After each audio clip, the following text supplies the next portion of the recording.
Olá, seja bem-vindo ao Grupo Santo Anselmo.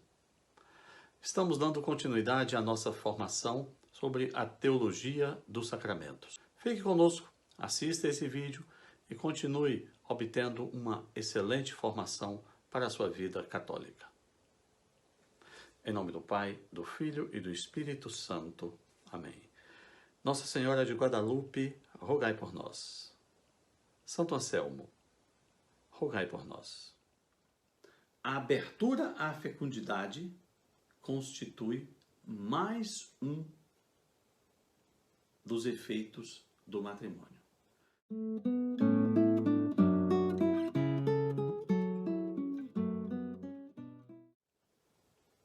O matrimônio tem uma dupla função, a unitiva e a procriativa. A unitiva, na forma da união de duas pessoas com amor por toda a vida. E a função procriativa, na forma da geração dos filhos que Deus lhes mandar. Por isso, a Igreja considera pecado grave o uso de meios artificiais que visam obstaculizar a geração de filhos. Tal prática constitui pecado contra a castidade.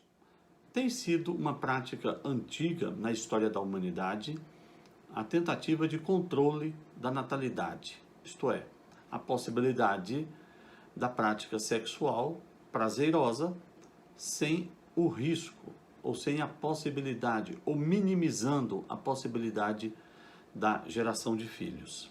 Nós lemos uma situação desse tipo no Antigo Testamento, quando o Onã, filho de Judá, que era filho de Jacó, ali no início da história dos patriarcas, o Onã estava casado com Tamar, que era a esposa do seu irmão mais velho, que havia morrido, e portanto a tradição era que o irmão seguinte se casasse com a mulher, com a viúva, e tivesse filhos, e esses filhos seriam do irmão falecido.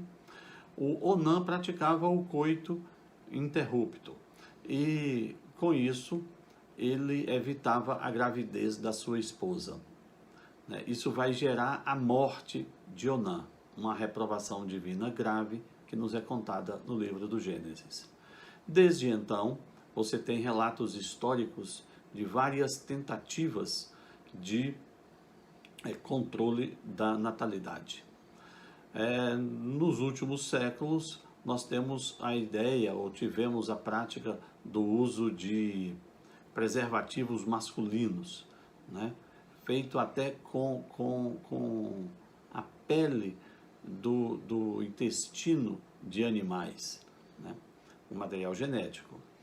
No início do século XX, nós tivemos a figura do que chamamos hoje de tabelinha, quando os médicos começaram a perceber o mecanismo de funcionamento do organismo feminino no que diz respeito às ovulações. Mas a partir da década de 50, especificamente a partir da metade da década de 1950, a ciência deu um grande avanço nesse aspecto com a pílula anticoncepcional, não é? Uma bomba de hormônios que ordena e controla o cérebro no sentido de impedir a ovulação. Enquanto a fisiologia normal de uma mulher permite a liberação de um óvulo, não é? Que transita do ovário, passando pelas trompas de Falópio, não é? Num espaço médio de uma ovulação a cada 28 dias, né? Tendo aí um período de maior possibilidade de fertilidade, né? O que a pílula faz? Ela produz uma anovulação. Por isso que ela é classificada como um remédio, um medicamento anovulatório. Ela impede a ovulação. Essas experiências começam na metade da década de 1950, a partir de meados da década de 1960, a prática do uso de pílulas anticoncepcionais já estava bastante difundida. A isso se soma um movimento que foi conhecido como revolução sexual, né? Isso trouxe uma grande preocupação para a igreja. Isso resultou numa consulta, uma ampla consulta formulada pelo Papa Paulo VI a todos os bispos do mundo sobre como a igreja deveria encarar aquela situação, né? E então, essa consulta gerou uma encíclica. Essa encíclica é a encíclica Humani Vitae, do dia 25 de julho de 1968. Por meio dessa encíclica, a Igreja se posiciona contrariamente aos métodos contraceptivos. A Igreja coloca como pecado grave o uso de métodos contraceptivos artificiais, não é? Porque entende que isso viola o mandamento de Deus, a moral católica e a natural vocação do matrimônio, que é a unitiva e a procriativa.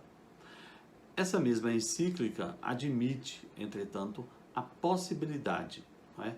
Com muito cuidado, desde que se examine, vamos dizer assim, com muita responsabilidade, a possibilidade de, diante de situações graves e justificadas, haver um recurso aos períodos infecundos, né, do organismo feminino, para fazer um espaçamento entre os filhos, né?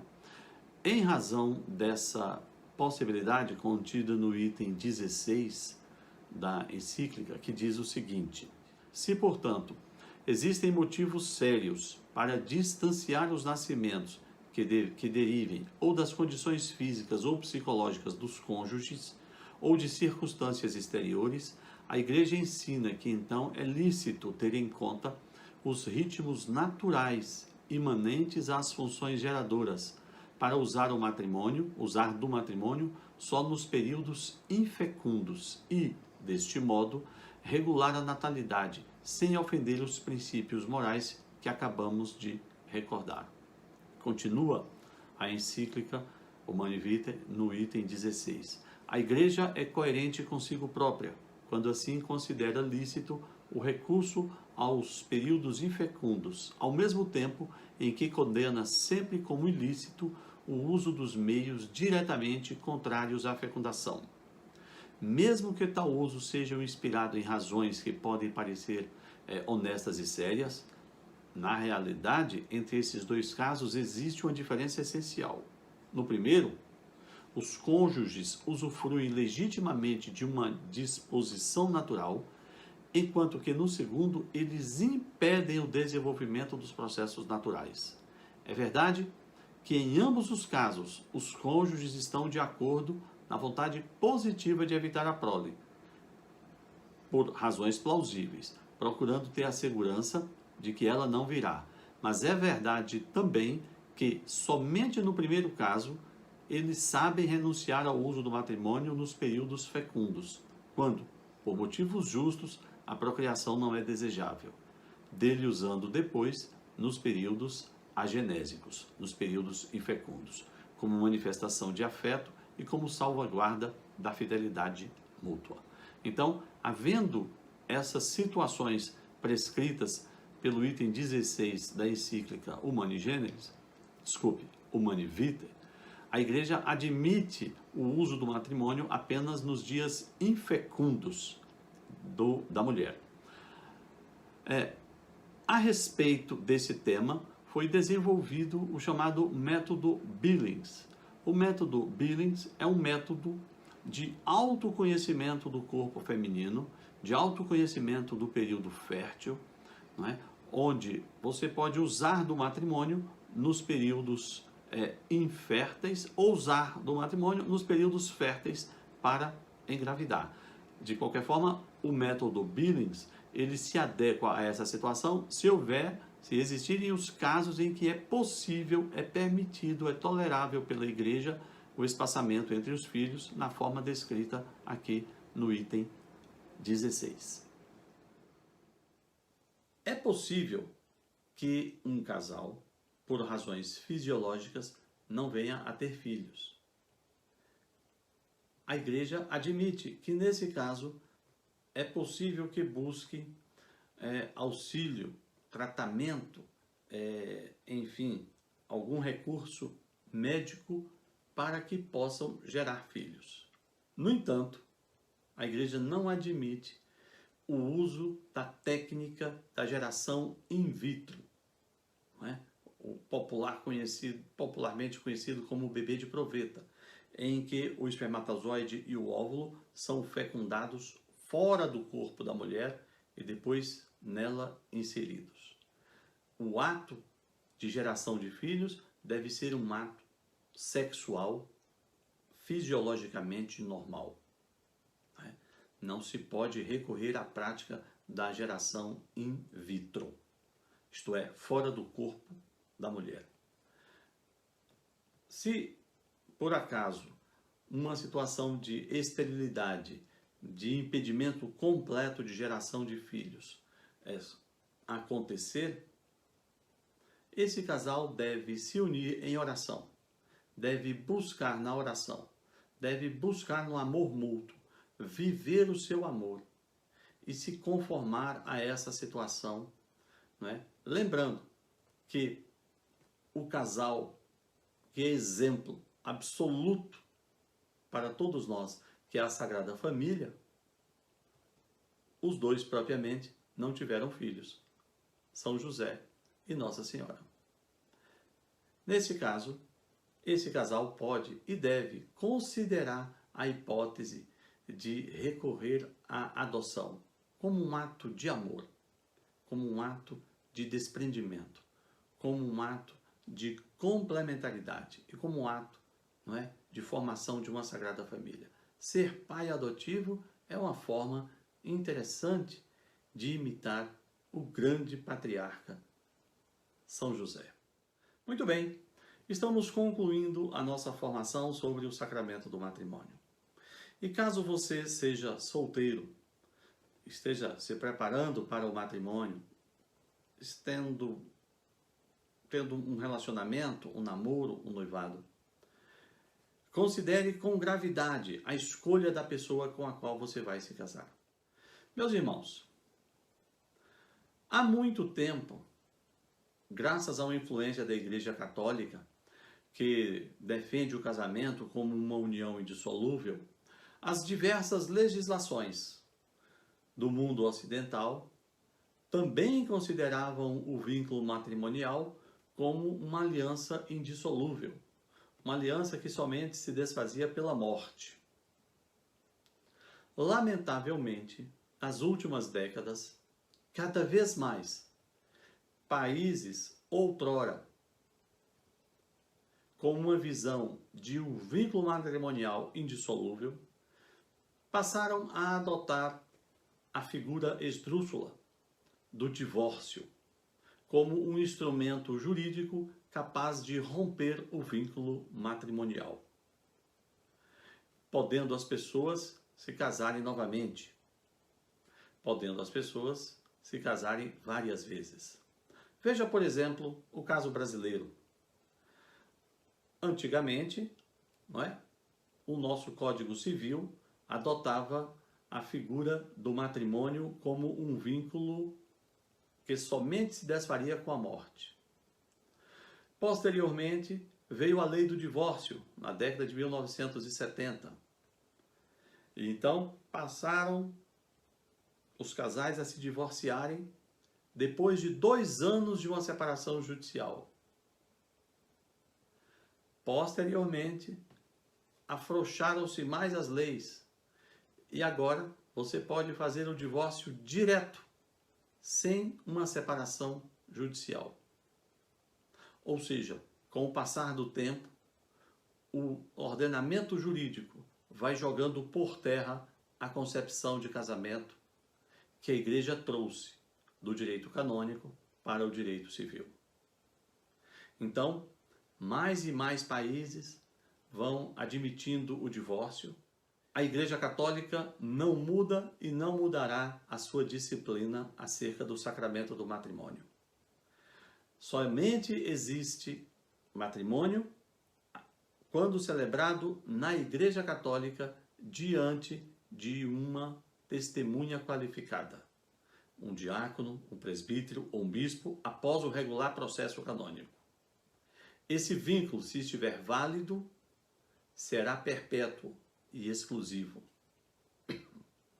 A Igreja não admite o desfazimento do vínculo na forma de divórcio. E a Igreja não admite e jamais admitirá o casamento entre duas pessoas se não forem homem e mulher que de forma livre e espontânea queiram se unir para a vida toda.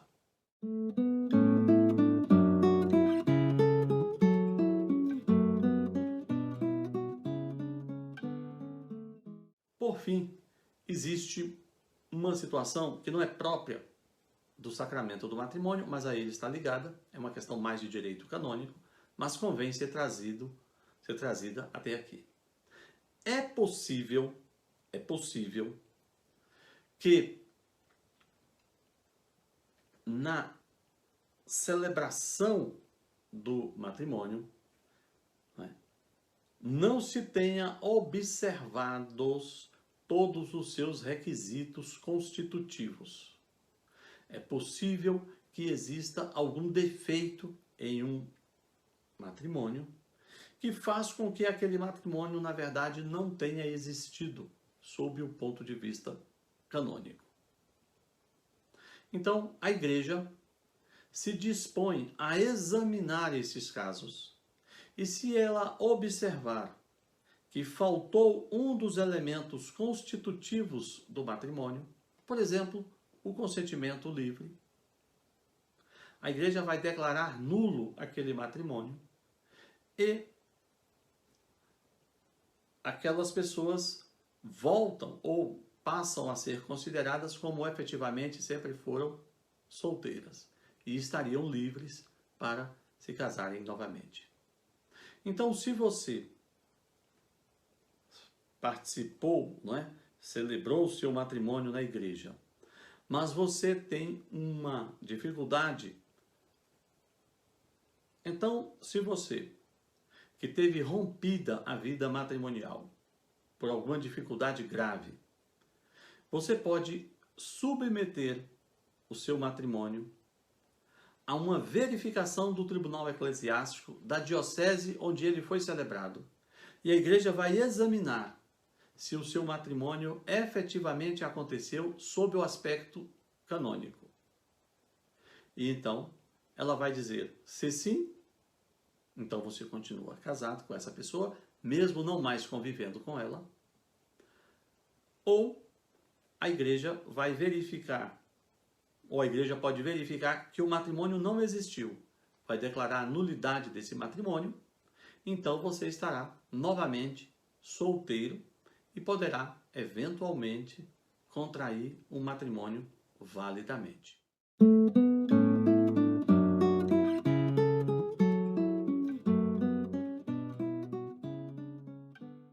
Por fim, para concluir essa formação, eu gostaria de me dirigir a você que vive em segunda união.